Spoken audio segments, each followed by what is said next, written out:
We have decided to inflict her with only one sentence, that is sentence of death. এক রায়ের দিকেই যেন তাকিয়েছিল গোটা দেশের মানুষ, আর সেই রায় শোনাতেই উল্লাসে ফেটে পড়েছিলেন উপস্থিত জনতা।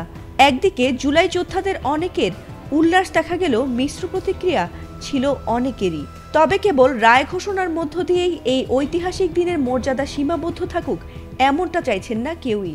অবশেষে এ বিষয়ে প্রতিক্রিয়া জানিয়েছে মোদি সরকার। বাংলাদেশের আন্তর্জাতিক অপরাধ ট্রাইব্যুনাল শেখ হাসিনার বিরুদ্ধে মৃত্যুদণ্ডের রায় ঘোষণার মাত্র ৩ ঘন্টা পরই নড়ে চড়ে বসে নয়াদিল্লি। তবে প্রতিক্রিয়াটা এসেছে বেশ সংক্ষিপ্ত, আর তাতেই যেন স্পষ্ট ইঙ্গিত ভারত এই রায়কে কেবলই লক্ষ্য করেছে, সমর্থন বা স্বীকৃতি দেয়নি মোটেই। বরং বিবৃতিতে আন্তর্জাতিক অপরাধ ট্রাইব্যুনাল শব্দটিকে তারা উদ্ধৃতি চিহ্নে রেখেছে, যা বোঝাচ্ছে ট্রাইব্যুনালের বৈধতা বা নামকরণের সঙ্গেও হয়তো পুরোপুরি একমত নয় ভারত। কিন্তু রায় ঘোষণার পর আসল প্রশ্নটা এখন, শেখ হাসিনাকে নিয়ে ভারতের অবস্থান কি তবে বদলাচ্ছে? উত্তর হলো না। ভারতের শীর্ষ পর্যায়ের কর্মকর্তারা এ বিষয়ে বিবিসিকে জানিয়েছেন, শেখ হাসিনাকে বাংলাদেশের হাতে তুলে দেওয়ার প্রশ্নই ওঠে না।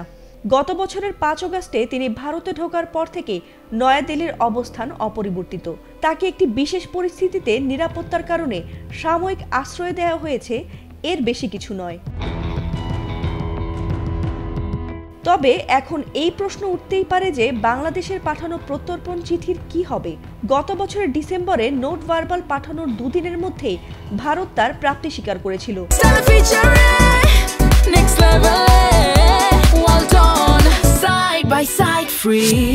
আর তারপর সম্পূর্ণ নীরবতা। যদিও এখন চাপ বাড়বে, কারণ হাসিনা কেবলই মামলার আসামি নন, বরং তিনি এখন দণ্ডপ্রাপ্ত ব্যক্তি।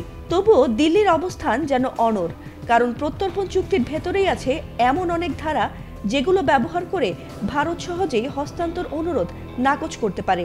তবে সবচেয়ে গুরুত্বপূর্ণ হচ্ছে, যদি অনুরোধ প্রাপক দেশ মনে করে অভিযোগগুলো ন্যায় বিচারের স্বার্থে নয় বরং রাজনৈতিক উদ্দেশ্য প্রণোদিত, তাহলে প্রত্যর্পণ করা বাধ্যতামূলক নয়। ভারতের কর্মকর্তারা শুরু থেকেই ইঙ্গিত দিয়ে আসছেন, শেখ হাসিনাকে ফেরত পাঠালে তিনি রাজনৈতিক প্রতিহিংসার শিকার হতে পারেন। বাংলাদেশের বর্তমান অস্থির পরিস্থিতি, আওয়ামী লীগ নেতাদের বিরুদ্ধে গণহারে মামলা, আদালত প্রাঙ্গণে হামলা, মন্ত্রীদের লাঞ্ছনা, সবকিছুই যেন তাদের চোখে এখন বড় যুক্তি। যদিও রায় ঘোষণার পর একজন দণ্ডিত পলাতক আসামিকে ভারত কেন আশ্রয় দিচ্ছে তার কৈফিয়ত এখন থেকে দিতে হবে, কিন্তু সেই কৈফিয়ত দিলেই যে ভারত তার অবস্থান বদলাবে এমনটাও নয়।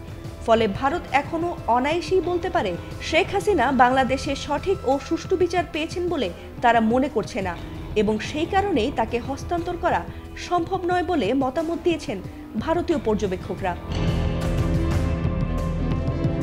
ফাতিমা সুলতানা, এটিএন বাংলা।